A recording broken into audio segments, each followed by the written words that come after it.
Congress party जो है वो गरीबों की सरकार है, वो गरीबों को बसाती है, और भाजपा बड़े लोगों की पार्टी है।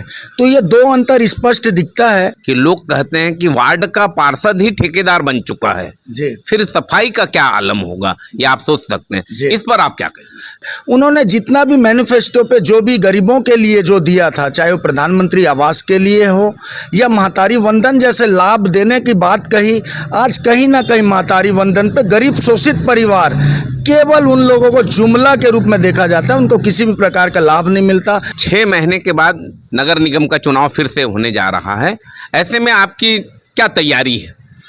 19 लाख परिवारों को प्रधानमंत्री आवास की योजना के लिए ये केवल लिखित में मैनिफेस्टो में दिखता है। आज 6 महीने उन्होंने जो वादे किए थे, उन वादों पे किसी एक भी बात को लेकर वो कहीं पे भी इस बात को स्पष्ट नहीं कर सकते।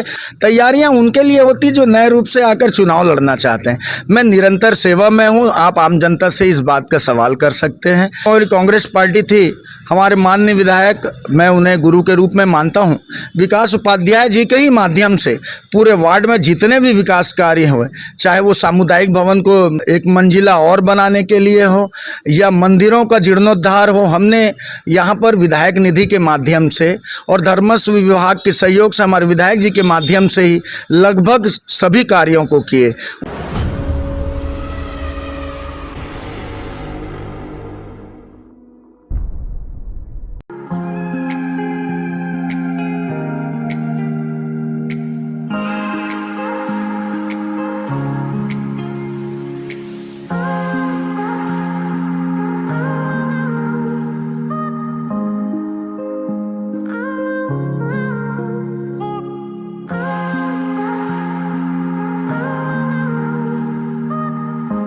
जय जोहार छत्तीसगढ़, आप मन देखा तो न्यूज़ 72, मैं हूं हरिबंधु नायक। न्यूज़ 72 आज कोटा क्षेत्र में आई हुई है, जहां पर हम यहां के पार्षद प्रकाश जगत जी, जो कि मनमोहन सिंह बक्सी वार्ड के पार्षद हैं और काफ़ी युवा हैं, लोगों के बीच में काफ़ी लोकप्रिय हैं। और सबसे पहले प्रकाश जगत जी, आपका न्यूज़ 72 में स्वागत है। बहुत बहुत धन्यवाद आपका। आपका नगर निगम का कार्यकाल लगभग 4.5 साल पूरे होने जा रहे हैं जी। इस कार्यकाल के दौरान वार्ड विकास के लिए, जनता के हित के लिए आपने कौन कौन से विकास के मुख्य काम किए हैं जो जनता हमेशा याद रखेगी? थोड़ा विस्तार से बताएं। बहुत बहुत धन्यवाद सबसे पहले आपका कि आप हमें जनता के सामने अवगत कराने का हमारे लिए आपका जो प्रयास है, बहुत धन्यवाद आपको।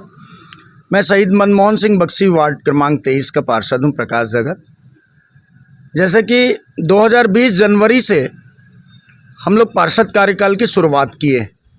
पार्षद कार्यकाल की शुरुआत करते ही महज 2 महीनों में कोविड आ गया, जो वैश्विक महामारी के रूप में कोरोना काल था। 2 साल हमने जो वैश्विक महामारी कोरोना के दौरान लोगों को भोजन की व्यवस्था हो, राशन की व्यवस्था हो, या उस वक्त कोरोना के समय में जो दवाइयों की व्यवस्था, वो हमने सभी जगह जाके, चाहे डॉक्टर मुहैया करवाना हो, गाड़ी की व्यवस्था करवानी हो, दवा का छिड़काव करवाना हो, दवा मुहैया करवाना हो, वो सभी कुछ किए।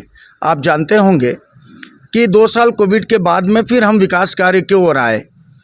आमजन को जो उनके मूलभूत सुविधाएं होती हैं, सड़क, बिजली, पानी, सफाई व्यवस्था, इसके अलावा हमने स्वास्थ्य के क्षेत्र में, स्वच्छता के क्षेत्र में, शिक्षा के क्षेत्र में हमने काम किया। शुरुआत हमने वार्ड में जो जर्जर रोड रास्ते थे, नालियां थी, पुलिया थे, वो सारे निर्माण करवाए हैं। उसके बाद जनता को हमारे वार्ड में एक बहुत बड़ी समस्या थी, जो सरस्वती रेलवे नगर फाटक था, वहाँ पे लोग चाहे धूप हो या बारिश हो, उस वक्त वो बहुत असहज महसूस करते थे। सर्वप्रथम हमने वहाँ पे शेड निर्माण करवाया, जिससे आमजनों को एक बहुत अच्छी सुविधा मिली। वहाँ पे लोग सहूलियत से रुक पाते हैं। आज आप जाएंगे रेलवे फाटक के पास में, दोनों ओर शेड का निर्माण है। रोड नाली लगभग वार्ड के 95% क्षेत्रों में कंप्लीट हो चुका है। कुछ जगह जो बचे हुए हैं वो निर्माणाधीन है अभी। स्वास्थ्य को लेके हमने यहाँ पर हमर क्लिनिक बनवाया है, लेकिन दुर्भाग्यपूर्ण सरकार बदलने के बाद से हमर क्लिनिक का उद्घाटन नहीं हो पाया है। सफाई व्यवस्था को लेके हम निरंतर हर दिन सुबह 6 बजे उठकर मोहल्ले गली में जाकर सफाई व्यवस्था को लेके जागरूकता अभियान चलाया है। देखिए, सफाई जो है जब तक जनसहयोग नहीं मिलेगा तब तक हम उसको बेहतर रूप नहीं दे पाएंगे। तो हमारा प्रयास होता है कि डोर टू डोर गाड़ियां आती हैं, वहां पे जाके कचरा वो डालें और वार्ड को बेहतर बनाने के लिए, सफाई को बेहतर करने के लिए अपनी भागीदारी शामिल करें। शिक्षा के लिए हमने विधायक जी के प्रयास से हमने मांग की थी, महोबा बाज़ार जो शासकीय स्कूल था उसे आज स्वामी आत्मानंद में परिवर्तित कर दिया गया है, जिस पे हजारों बच्चे जो लोग पैसे के अभाव को लेकर प्राइवेट स्कूलों में नहीं पढ़ पाते थे, वो आज कहीं ना कहीं इंग्लिश मीडियम के माध्यम से स्वामी आत्मानंद स्कूल में पढ़ाई करते हैं। और कांग्रेस के आप पार्षद हैं और आपको काफ़ी समय तक मुख्यमंत्री भूपेश बघेल के नेतृत्व में प्रदेश में और क्षेत्र का विधायक विकास उपाध्याय जी का सानिध्य मिला है जी। तो उनका सानिध्य का किस प्रकार से आपने वार्ड में लाभ लिया? मुझे बताते हुए बेहद हर्ष होगा कि जब हमारी कांग्रेस पार्टी थी, हमारे माननीय विधायक, मैं उन्हें गुरु के रूप में मानता हूं, विकास उपाध्याय जी के ही माध्यम से पूरे वार्ड में जितने भी विकास कार्य हुए, चाहे वो सामुदायिक भवन को एक मंजिला और बनाने के लिए हो या मंदिरों का जीर्णोद्धार हो, हमने यहाँ पर विधायक निधि के माध्यम से और धर्मस्व विभाग के सहयोग से हमारे विधायक जी के माध्यम से ही लगभग सभी कार्यों को किए। उनके माध्यम से ही भवन का निर्माण किए। तालाब क्षेत्र, डुबान क्षेत्र में रहने वाले लगभग हमारे 200 परिवारों को हमने व्यवस्थापन के रूप में सुयस अस्पताल के पीछे प्रधानमंत्री आवास में व्यवस्थापन दी। और विधायक जी का जब भी हमको सहयोग पड़ा, वो एक साधारण विधायक के रूप में आकर सामान्य लोगों से मिलकर हर समस्या को सुलझाने में सदैव हमारा साथ सहयोग दिए हैं। जो छत्तीसगढ़ सरकार में जब कांग्रेस की सरकार रही तो उस समय में कितने लोगों को बसाने में, बसाहट में लाभ दिलाया और पट्टा उन लोगों को दिलवाया? हमारे वार्ड में लगभग 450 मकान जो गरीब परिवार से थे, जिनको पट्टा मिलना था, 450 परिवार को हमने पट्टा दिया है।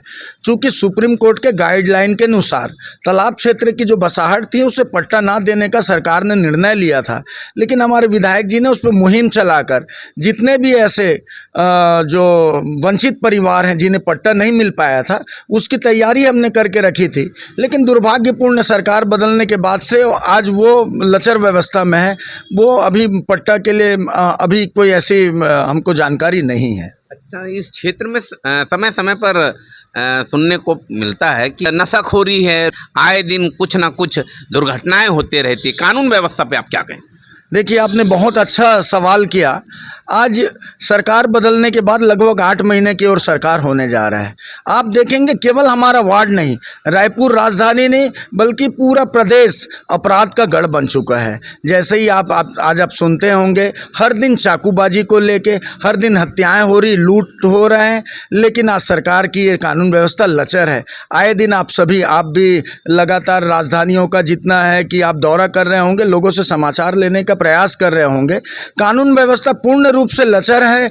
आज कानून को लेकर किसी भी प्रकार का कोई ठोस कदम नहीं उठाया जा रहा है। नशाखोरी इतना ज़्यादा बढ़ गया है कि हर मोहल्ले में चाकूबाजी से लेकर हत्या हो रहे हैं। मैं सरकार से ये प्रश्न जरूर करूंगा कि जब तक कांग्रेस की सरकार थी, आपने हमारे ऊपर उंगली उठाया कि कानून व्यवस्था लचर है। आज स्थिति बहुत दर से बदतर हो गई है। आप इस कानून व्यवस्था को जल्द से जल्द आप इसे ठीक करें, अन्यथा फिर हम लोगों का विरोध प्रदर्शन आप देखेंगे। प्रकाश जगत जी, छत्तीसगढ़ में भारतीय जनता पार्टी की विष्णुदेव की सरकार काम कर रही है। 6 महीना लगभग हो चुके हैं सरकार काम करते हुए। इनके कार्यकाल को किस रूप में देखते हैं? देखिए, मैं आपको 2 स्पष्ट अंतर बताना चाहूँगा। कांग्रेस पार्टी जो है वो गरीबों की सरकार है, वो गरीबों को बसाती है, और भाजपा बड़े लोगों की पार्टी है। तो ये 2 अंतर स्पष्ट दिखता है। उन्होंने जितना भी मैनिफेस्टो पे जो भी गरीबों के लिए जो दिया था, चाहे वो प्रधानमंत्री आवास के लिए हो या महतारी वंदन जैसे लाभ देने की बात कही, आज कहीं ना कहीं महतारी वंदन पे गरीब शोषित परिवार केवल उन लोगों को जुमला के रूप में देखा जाता है, उनको किसी भी प्रकार का लाभ नहीं मिलता। 19 लाख परिवारों को प्रधानमंत्री आवास की योजना के लिए ये केवल लिखित में मैनिफेस्टो में दिखता है। आज 6 महीने उन्होंने जो वादे किए थे, उन वादों पे किसी एक भी बात को लेकर वो कहीं पे भी इस बात को स्पष्ट नहीं कर सकते कि हम भाजपा सरकार जिन जुमलेबाजी को बातों को लेकर यहाँ पर लेके आए थे, आज जनता उनसे कहीं ना कहीं नदारद है। नगर निगम के आए दिन सफाई की समस्या को लेकर सुनने में आती है कि लोग कहते हैं कि वार्ड का पार्षद ही ठेकेदार बन चुका है, जी फिर सफाई का क्या आलम होगा, ये आप सोच सकते हैं। इस पर आप क्या कहें? देखिए, मैंने शुरुआत में ही एक बात कही, सफाई एक ऐसी व्यवस्था है जिसे केवल सफाई कर्मी के भरोसे ही आप सफाई नहीं करवा सकते। अगर आपको वार्ड में एक बेहतर सफाई की व्यवस्था चाहिए तो जन जागरूकता होना बेहद जरूरी है। आज सरकार के द्वारा आपको प्रत्येक घरों में डोर टू डोर कचरा कलेक्शन की गाड़ियां मुहैया उपलब्ध कराई गई है, लेकिन आज आप उस गाड़ी में ना डालकर अनदेखा कर आप नालियों पे कचरा डालते हैं। नालियाँ पानी बहने के लिए होती, ना कि उस पर कचरा पाटने के लिए होती। जब तक इसका एक जन जागरूकता नहीं आएगा तब तक ये सफाई व्यवस्था लचर ही रहेगा, चाहे पार्षद कितना ही वहाँ पे गंभीर होकर घूमे या ना घूमे। ये आरोप जरूर लगता है कि पार्षद ठेकेदार हैं, ये आरोप लगाना बेहद आसान है, लेकिन जब आप ज़मीनी स्तर पर आके देखते हैं तो सफाई व्यवस्था को केवल सफाई कर्मी के लिए नहीं, आपको जन जागरूक होना पड़ेगा। जगत जी, 6 महीने के बाद नगर निगम का चुनाव फिर से होने जा रहा है, ऐसे में आपकी क्या तैयारी है? ये बहुत अच्छा सवाल है। मैं ये कहना चाहूँगा कि मैं 5 साल 4.5 साल से लगातार लोगों के जनसेवा में लगा हुआ हूँ, तत्परता पे हूँ। तैयारियाँ उनके लिए होती जो नए रूप से आकर चुनाव लड़ना चाहते हैं। मैं निरंतर सेवा में हूँ। आप आम जनता से इस बात का सवाल कर सकते हैं। मुझे तैयारी की आवश्यकता नहीं। जनता जब भी मुझे जनादेश देगी, जिस प्रकार का सहयोग बोलेगी, जब बोलेंगे, मैं उनके सेवा के लिए तैयार हूँ।